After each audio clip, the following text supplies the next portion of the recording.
Hermanos, ¿cómo están? Buenas noches. Es un gusto estar aquí una vez más con ustedes. El día de hoy voy a hablar sobre una introducción sobre el temor. ¿Sí? El temor es natural en todas las personas.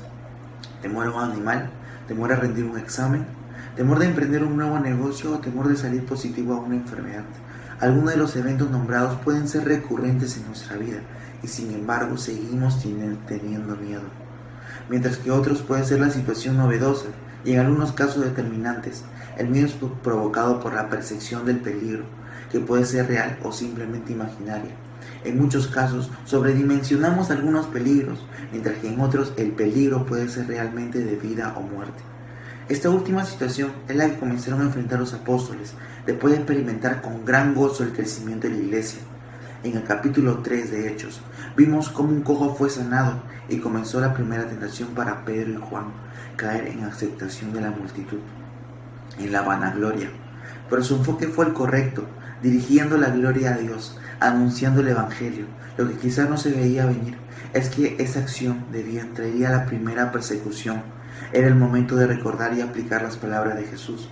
En el mundo tenéis aflicciones, pero confiad, yo he vencido al mundo. Jesús les había advertido que la misión no sería nada fácil. La amenaza de un grupo religioso haría el intento para callar el mensaje impactante de estos hombres. Los problemas son parte del diario vivir, algunos más preocupantes e intensos que otros.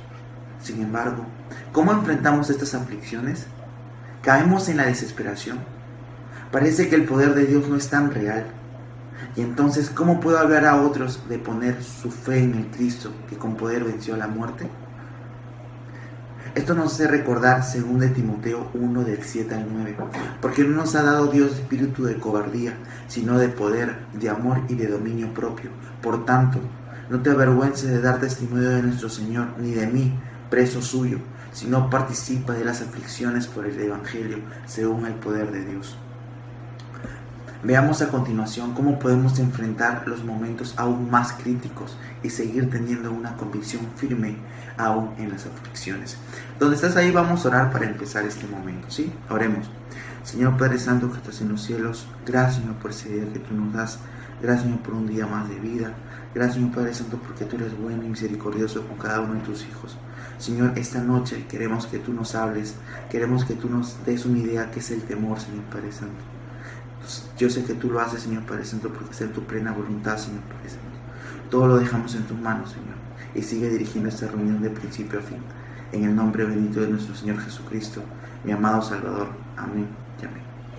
El capítulo 4 nos muestra una forma fascinante de cómo un cristiano tiene que responder y actuar ante las crisis, ante un problema, ante una situación compleja, aflicciones o tribulaciones que se puedan dar en la vida. Es así que vamos a estudiar el libro de Hechos en el capítulo 4 y vamos a ver cómo Pedro y Juan están ante un concilio enfrentando una falsa acusación y cómo en el poder del Espíritu Santo estos hombres tienen un valor diferente, una valentía que les da el Espíritu para poder enfrentar dicha situación. Es así que vamos a estudiar hasta el versículo 22, así que si tienes Biblia en mano la puedes abrir para estudiar juntamente estos 22 versículos, aunque la idea total se prolonga hasta el versículo 31, pero puede ser fase de estudio para la siguiente semana.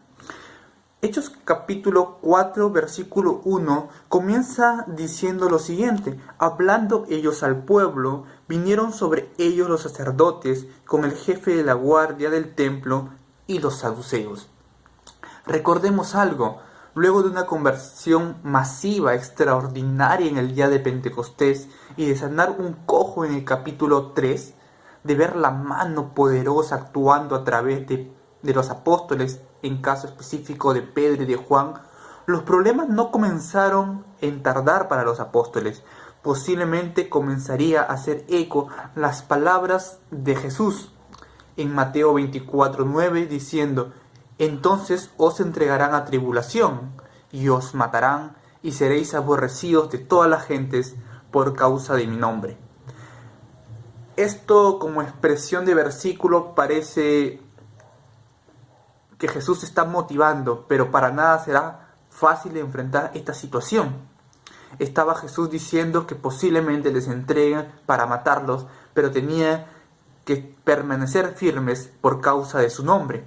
Hoy en día, estas palabras de persecución parecen muy distantes de nuestra realidad, puesto que la democracia más bien nos da muchos beneficios y libertades de culto y organización, nada comparable a aquellos tiempos de los apóstoles. Entonces estos versículos y estos pasajes solo lo leemos como una historia heroica de los grandes hombres del Señor. Sin embargo, también habría que preguntarnos por qué esta comodidad de la iglesia actual. ¿Por qué no recibimos una persecución parecida? Y podemos observar que la acechanza, la persecución, las pruebas, las aflicciones vendrán justo cuando estamos hablando. Así comienza este capítulo, hablando ellos al pueblo. Cuando ellos están actuando, cuando ellos están haciendo la labor de evangelismo, cuando ellos están enseñando la verdad, es allí en el campo donde van a recibir las aflicciones y los problemas. Cuando la iglesia comienza a actuar, el enemigo reacciona. Mientras que la iglesia no actúe, el enemigo tampoco lo hará. Es más, quiere una iglesia pasiva. Mientras aún estaban Pedro y Juan hablando al pueblo, llegaron estos líderes religiosos, ahí lo dice, sacerdotes y los saduceos, para callar. Esto era el motivo, querían callar a Pedro y a Juan para obstruir el mensaje. Y el mensaje que no se proclama, no hay necesidad de callarla, pues ya está callada. No hay necesidad de oposición, pues ellos son oposición al no proclamarla. Por lo tanto, es necesario entender que una aflicción verdadera por causa de Cristo vendrá cuando estamos actuando por y para Cristo. Entonces, la primera alerta que como iglesia nos tenemos que hacer, ¿por qué no estamos teniendo oposición como iglesia? Pero esta oposición, esta persecución, no solo es por autoridades, sino que el enemigo intenta por varias formas inhabilitar el crecimiento o la propagación de la verdad y el mensaje de salvación. División de pensamientos, caída de líderes, presiones en el círculo familiar, etc. Por lo tanto, vemos como punto número 1 que las aflicciones vendrán cuando estamos actuando. Pero estas aflicciones vienen sin una causa justificada. Hechos el versículo 2 del capítulo 4 indica que ellos estaban resentidos de que enseñasen al pueblo y anunciasen en Jesús la resurrección entre los muertos.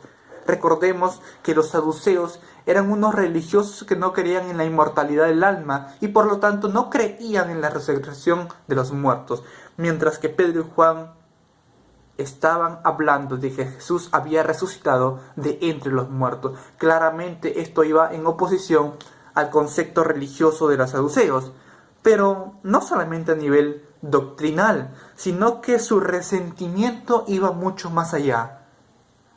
Y lo vamos a ver luego en la pregunta que ellos mismos van a elaborar. Pero estaban resentidos porque eran hombres comunes que enseñaban al pueblo cuando el deber y la autoridad recaía sobre ellos de enseñar al pueblo, y ellos querían que solamente vean a estos sacerdotes y a estos saduceos como los hombres que tenían que enseñar la verdad y a nadie más escuchar. Estaban resentidos, las emociones de ellos estaban cargadas para solamente hacer el mal. Albert Barnes, un comentarista, decía respecto a esta situación: les ofendió que Galileos ignorantes, sin relación alguna con la función sacerdotal y sin que ellos los autorizaran, pretendieran erigirse como maestros religiosos. Esto claramente es un enfoque en el yo, en donde tenían miedo al desprestigio, donde solamente querían aceptación para ellos y no estaban dispuestos a dividir la preferencia de la multitud para otros que pretendían erigirse como maestros religiosos. Esta es la verdadera causa por la que apresaron a Pedro y a Juan. No había una causa en sí mismo, sino que solamente era puro resentimiento. Mientras que sea un Jesús diferente, otro evangelio que proclamamos, el enemigo estará más que satisfecho. pero cuando comienzas a seguir la verdad y a difundirla, sobre todo, van a comenzar los problemas innegablemente. El versículo 3 comienza diciendo cómo actúan bajo este resentimiento y les echaron mano. Es una acción muy cobarde de parte de los religiosos, no teniendo una justificación plena. Echan manos a estos hombres, poner a hombres en la cárcel solamente por resentimiento. Como era ya tarde, dice aquí en el versículo 3, y la ley prohibía hacer juicios nocturnos, entonces debían esperar el juicio para el día siguiente.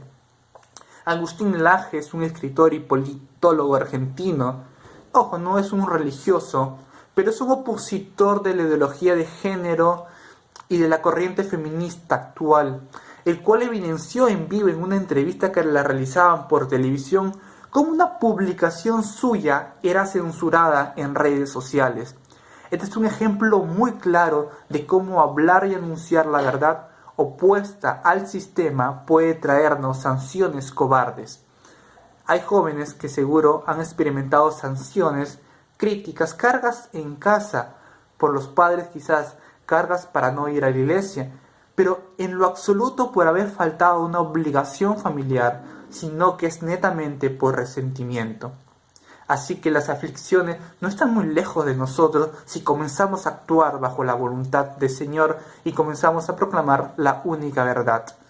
Las redes nos sancionarán, nuestros amigos nos sancionarán, nos dirán que ¿acaso te convertiste a ese Cristo? Y comenzaremos a hacer publicaciones de Cristo, de versículos en la iglesia. Entonces habrán amigos que nos comenzarán a bloquear en las redes, pues ya no quieren escuchar más de este hombre que ahora está fascinado por este nuevo Cristo. Las reflexiones entonces como iglesia cae bajo lo siguiente: ¿somos una iglesia digna de sufrir persecuciones? Las aflicciones están a una palabra de fe de distancia, a una voz que se levante y anuncie la verdad. Los problemas, las persecuciones, las censuras vendrán siempre y cuando estés actuando, hablando, anunciando y siguiendo a Cristo. Solamente por resentimiento te lloverán críticas y cargas. ¿Cómo pues enfrentaremos estas aflicciones? El versículo 3 fácilmente puede saltarse al versículo 4, pues en el versículo 3 nos quedamos con que estos hombres iban a ser enjuiciados al día siguiente. Y el versículo 5 continúa diciendo: aconteció al día siguiente que se reunieron en Jerusalén los gobernantes, los ancianos y los escribas. Tiene coherencia, pero aparece un versículo 4 dentro de esta narrativa de Lucas. Un versículo en verdad muy potente. Cuando podemos decir que fácilmente puede saltearse ese versículo, este versículo es la esencia en realidad de este capítulo 4, pues nos da el valor para enfrentar las tribulaciones, las cargas, las pruebas del momento. Y por lo tanto hay que tomarla todo el interés que se merece este versículo 4. También podríamos pensar que quizás Lucas podía narrar un poco de cómo pasaron aquella noche Pedro y Juan, aquella primera tribulación que tuvieron sin su maestro. Pero no, Lucas no lo hace. Lucas no se enfoca en cómo pasaron aquella noche Pedro y Juan, sino que da el fruto concebido, el cual llena de gozo y de paz, y es suficiente para soportar toda la aflicción. ¿Qué dice entonces este versículo 4? Dice lo siguiente: pero muchos de los que habían oído la palabra creyeron, y el número de los varones era como 5,000. Parece un versículo muy común, pero no, te da toda la esencia de cómo tenemos que enfrentar, con qué valor, con qué convicción tenemos que enfrentar los problemas. Es así que no hay nada más confortable en el corazón de un cristiano que ver que el sacrificio da resultados para la obra de Dios. Y esto es lo que dice Lucas. Ellos estaban siendo encarcelados y en medio de la tribulación habría que recordar que Dios sigue obrando. Muchos de los que habían oído la palabra de la predicación de Pedro y Juan Ellos habían creído que el número no era poco, era como 5.000, mucho mayor que el que habían recibido en el día de Pentecostés, que fueron 3.000. Mostramos entonces, y Lucas nos quiere mostrar, que posiblemente también Pedro y Juan aún no sabían el gran impacto que la predicación de ellos había tenido, sino hasta después posiblemente de todo el juicio, como lo evidencia los versos 21 y 22 de este mismo capítulo. En las pruebas, en las aflicciones, posiblemente no veamos el resultado. Parece que solamente fuera un sacrificio en vano, y aunque nuestros ojos no puedan ver el fruto en su momento, hay una convicción: Dios lo está haciendo. Así hace eco el versículo de Salmo 126, versículo 5: los que sembraron con lágrimas, con regocijo segarán. Irán andando y llorando los que llevan la preciosa semilla, mas volverán a venir con regocijo, trayendo sus gavillas. No importa las lágrimas del trabajo, no importa una noche en oscuras, pero si la gente está siendo salva, vale la pena cada minuto del esfuerzo.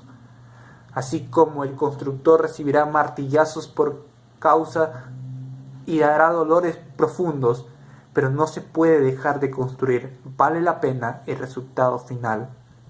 Entonces destacamos un principio de este versículo fundamental: nuestras lágrimas y dolores descansan confiadamente, sabiendo que Dios está obrando, aun cuando no sabemos el resultado final.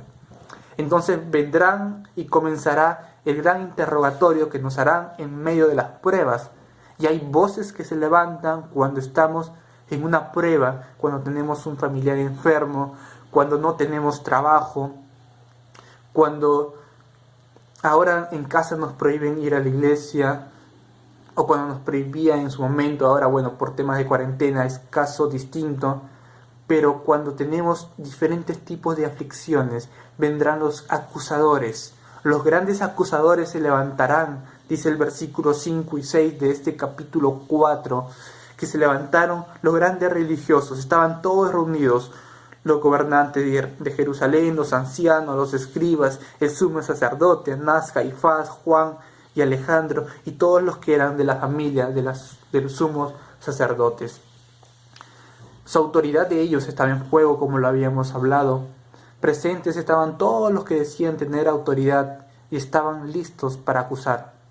A veces nosotros también tenemos muchos acusadores, nuestros amigos o familiares, como no lo habíamos visto anteriormente, nuestros pecados pasados, perdonados por Dios, pero aún no perdonados por nosotros, que aún nos están acusando. Nuestro pensamiento, pensando que la aflicción o prueba es producto de una maldad que no recordamos, sin saber que por el contrario es producto de hacer el bien. Nuestra autopercepción, quizás servir o predicar y no ver resultados y pensar que no somos aptos para tal misión. Todos ellos son los que nos quieren acusar y causar temor para callar, al menos temporalmente. Por lo tanto, se lanzará una pregunta que irá directamente a quien nos dio la autoridad. Y esto dice el versículo 7: y poniéndose en medio le preguntaron: ¿con qué potestad o en nombre de quién habéis hecho vosotros esto? Ya ponerlo en medio de todos nos causa un temor diferente. Estar al acecho de todos da realmente temor. La pregunta era: si nosotros somos la autoridad y nosotros no te hemos dado potestad para hablar, ¿quién pues se los dio? Si nosotros somos los líderes religiosos, ¿quién te dio la autoridad para hacerte maestro delante del pueblo? Si no hay maestro, sino nosotros los que estamos aquí. Entonces era un miedo que querían infringir a través de esta pregunta. Pero también es una pregunta para hacer dudar de quién y en quién está basado el poder que puede fluir a través de nosotros.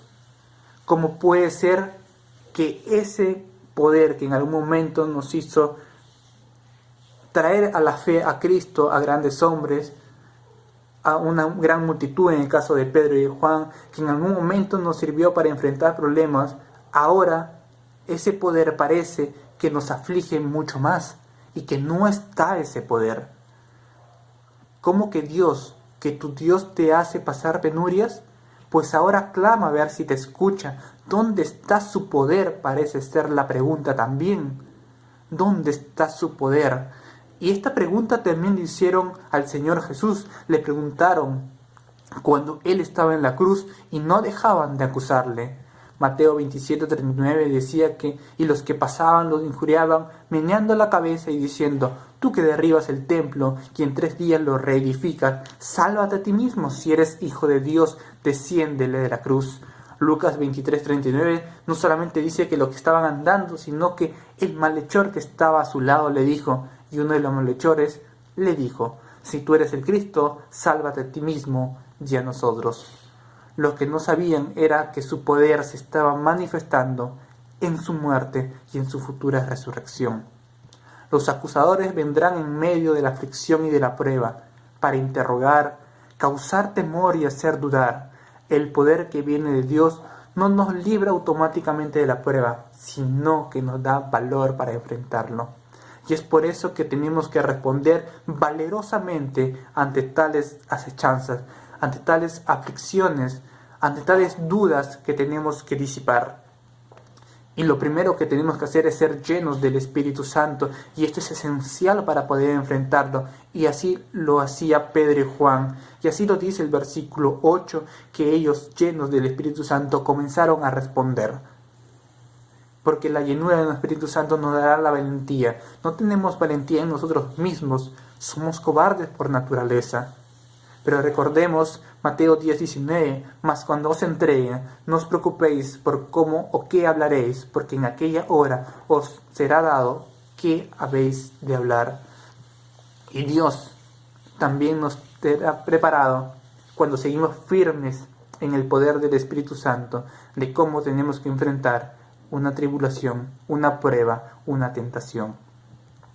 Y lo primero que tenemos también que hacer es disipar aquellas dudas que son un absurdo, que solamente vienen por prejuicios o acechanzas del diablo, por tentaciones del enemigo, lo cual no es coherente con la realidad, no es coherente ni con la misma prueba, sino que solamente nos quieren causar doblez. Así dice el versículo 9, puesto que hoy, dice Pedro, se nos interroga acerca del beneficio hecho a un hombre enfermo, de qué manera éste haya sido sanado. Pedro deja en evidente que este concilio no tiene valor, se le está enjuiciando por hacer un bien, cuando, como dice Romanos 13:3, porque los magistrados no están para infundir temor al que hace el bien, sino al malo. ¿Quieres pues no temer la autoridad? Haz lo bueno y tendrás alabanza de ella. Es por esta razón que Pedro no temía, porque sabía que había hecho el bien. Aunque cueste, no debe traernos temor, y aun así la justicia se corrompa. Tenemos un juez mayor, quien nos avala y nos justifica.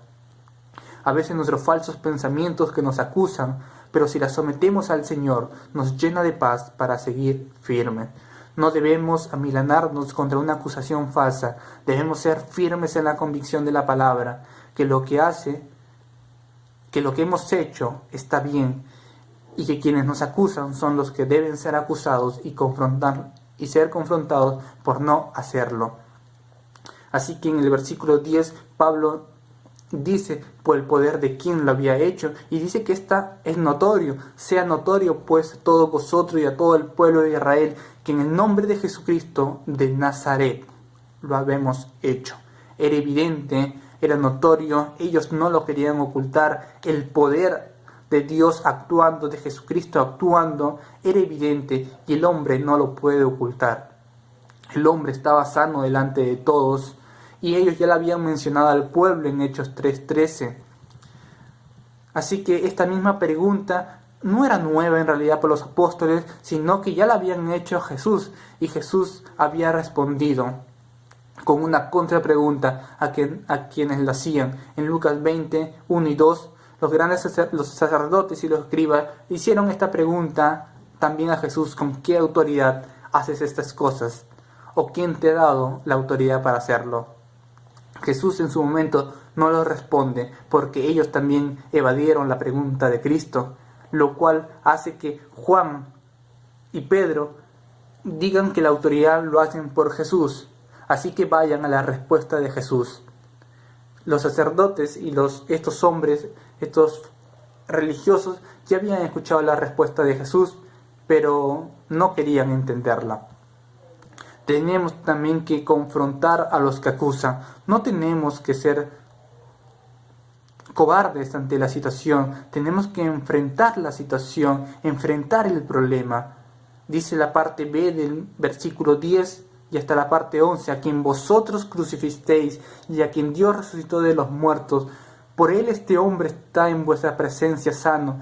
Este Jesús es la piedra reprobada por vosotros, los edificadores, la cual ha venido a ser cabeza del ángulo. Pedro directamente les acusa, pero también les da la oportunidad para que ellos escuchen el mismo evangelio que el pueblo escuchó y por lo tanto estaba glorificando a Dios. Pedro no desaprovecha la oportunidad. Esta acusación no es una acusación suya, sino que es una acusación de parte de Dios, de parte de Cristo. Ellos simplemente estaban confrontando a través de la palabra. Era Cristo esta piedra que tenía que ser el ángulo de todo, pero ellos la habían rechazado. En el capítulo 3 ya habíamos visto cómo Pedro y Juan también encaran bajo la misma forma, bajo el mismo evangelio, en el versículo 12, 13, 14 y 15. Los que estaban acusando ahora recibían la misma acusación por parte del evangelio. Tenían la misma oportunidad para también arrepentirse como lo había hecho el pueblo, pero ellos hicieron caso omiso a tal mensaje. Nosotros también tenemos que hacer lo mismo. ¿Cómo tenemos que enfrentar el problema, la aflicción, cualquier prueba, tentación que nos venga? Confrontarnos a nosotros mismos con la misma palabra de Dios. Es así que nos dará valor para tener una respuesta firme, una convicción firme, como lo tuvieron los apóstoles. En el versículo 12 dijeron: y en ninguno otro hay salvación, porque no hay otro nombre bajo el cielo dado a los hombres en el que podemos ser salvos. El único camino, la única verdad, la única vida, la única esperanza, la única fuente de verdadero gozo y de paz, el único que sostiene en medio de las pruebas. Pero a veces comenzamos a relativizar todo, aún en el evangelio, y decir expresiones: el hombre no es del todo malo, pero es una buena persona, o al menos cree en Dios, aunque a su manera. No, la verdad no puede ser flexible, no podemos ser flexibles a la verdad. Como dijo John Hus, un precursor de la Reforma Protestante que murió en la hoguera: prefiero herirlos con la verdad que matarlos con la mentira. O como dice Ben Shapiro, que también es un político: a la verdad no le importan tus sentimientos. Y aunque fuera duro, tenemos que enfrentar los problemas con la palabra de Dios para tener firmeza en lo que creemos. La respuesta de Pedro y Juan es realmente llena de valor. Lo acusaron de hablar de Jesús al pueblo y se defendió hablando del mismo Jesús a los acusadores. ¿Tienes alguna prueba o aflicción que te quiere dar temor y hacerte callar o dudar del poder de tu Dios? Responde aferrándote al mismo Dios y su poder te fortalecerá.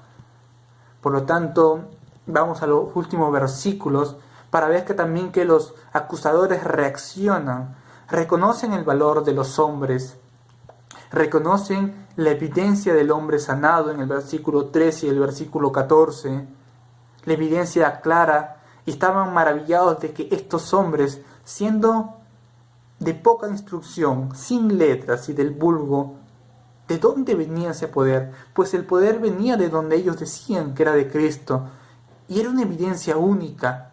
Pues es por eso que ellos se maravillaban por la forma en la que hablaba, y aún reconocían que ellos habían estado con ese Jesús. Por lo tanto, este hombre llamado Jesús, a quien no querían reconocer como el Mesías, pues tenía ahora un gran impacto.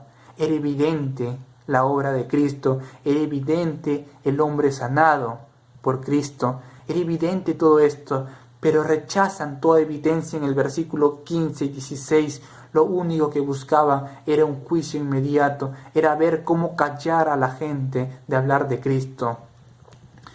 Y es así que no solamente rechazan toda evidencia, sino que el último rechazo siempre es a Cristo. Y esto muestra el versículo 17 y 18, donde dice: sin embargo, para que no se divulgue más entre el pueblo, hay que amenazarlos para que no hablen de aquí en adelante a hombre alguno en este nombre, en el nombre de Cristo. Y llamándolos les intimidaron que en ninguna manera hablasen ni enseñasen en el nombre de Cristo. Esto está relacionado directamente con el versículo 2 que leímos, que estaban resentidos de que enseñasen al pueblo de Cristo, de este hombre.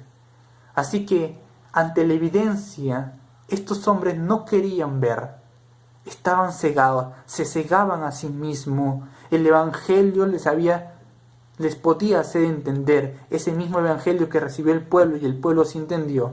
Estos hombres, teniendo más estudios de la religión y de las escrituras, no podían entender, estaban cegados, se hacían ciegos. Su entendimiento estaba nublado. Pero no tenemos que dejar de hablar, aunque hombres rechacen la verdad. No tenemos que dejar de hablar la verdad sigue siendo verdad, aunque siga siendo rechazada por algunos, pero habrá hombres que sí la acojan con gozo y glorifiquen a Dios. Existen hombres que ante la evidencia deciden rechazar la verdad en lugar de aceptarla, abrazarla y seguirla. Y para los cristianos existe evidencia suficiente para seguir asidos de la mano poderosa de Dios. Así como lo hizo anteriormente, también lo seguirá haciendo, nos seguirá dando fortaleza y nos seguirá librando de algunas pruebas, luchas, tentaciones y aflicciones. Todo esto para seguir estando firmes a la obediencia. Mas Pedro y Juan respondieron diciendo: juzgad si es justo delante de Dios obedecer a vosotros antes que a Dios. Nuevamente confronta, no se acobarda, no se amilana. Nuevamente les voltea el juicio y la pregunta. Los coloca siempre que se confronten delante de Dios. El hombre debe ser confrontado por Dios. No sentir que el juicio es nuestro cuando a veces nos dan una pregunta que no sabemos, sino que el Dios es el juez. Pero sobre todo tener en mente que la voluntad de Dios es mayor. ¿A quién tengo que obedecer? ¿Al hombre o a Dios? Quizás levantamos nuestra voz publicando en redes que existen acciones que no deben ser legalizadas por el Estado, caso del matrimonio homosexual o caso del aborto, aunque en el tiempo se van a legalizar. Pero sobre todo tenemos que levantar nuestra voz para seguir orando y predicando de aquel Cristo, el Cristo que transforma vidas.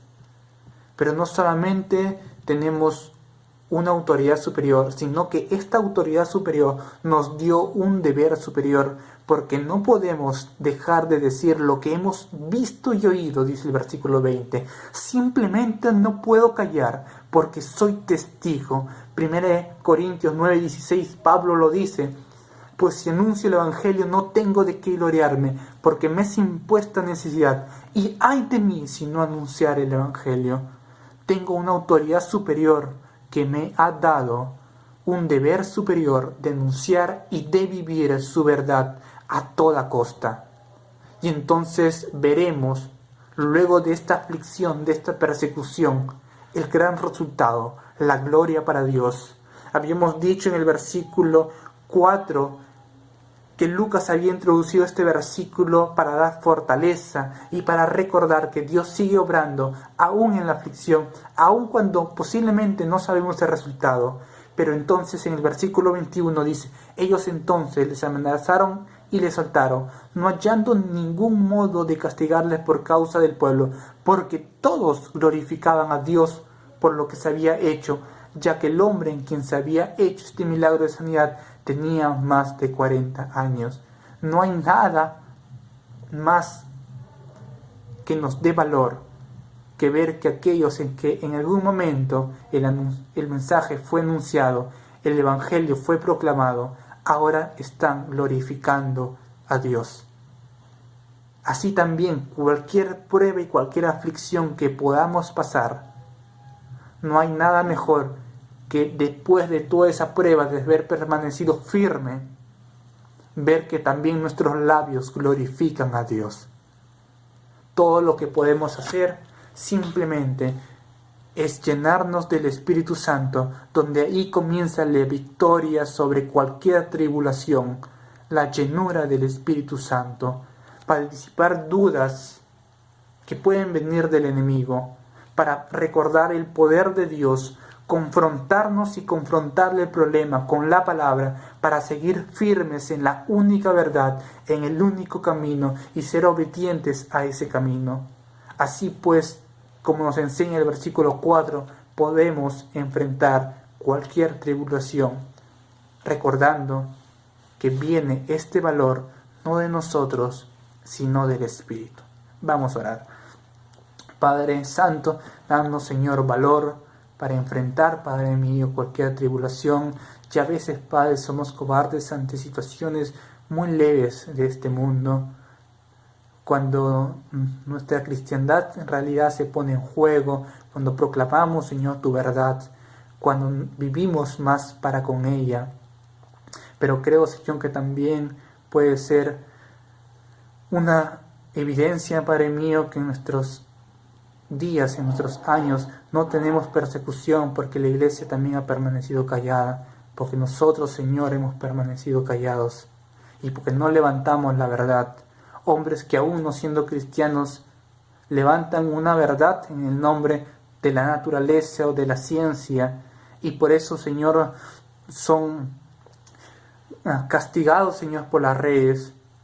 Y decir que nosotros no sufrimos ninguna tribulación por seguirte, hay algo, Señor, que debemos cambiar en nosotros. Y aún también, Señor, fortalécenos cuando pasamos, Señor, por pruebas de nuestra fe. Un familiar, Señor, enfermo, que perdemos el trabajo en medio de esta cuarentena y no tenemos, Señor, un ingreso fijo. Es allí, Señor, donde también tenemos que llenarnos de valor, disipar, Señor, y acusar a nuestros acusadores, confrontarnos con la palabra, confrontar el problema con la palabra, llenarnos de valor y seguir firmes en el camino, en el único que da fortaleza real, en el único que da paz y gozo real. No renunciar, porque tengo una autoridad superior, tengo un mensaje superior que seguir proclamando. Que nada nos calle, te lo pedimos, danos valor. En Cristo Jesús. Amén y amén. Bueno, hermanos, esta ha sido la enseñanza del día de hoy. Dios nos esté bendiciendo y nos estamos viendo en una próxima oportunidad. Dios le bendiga.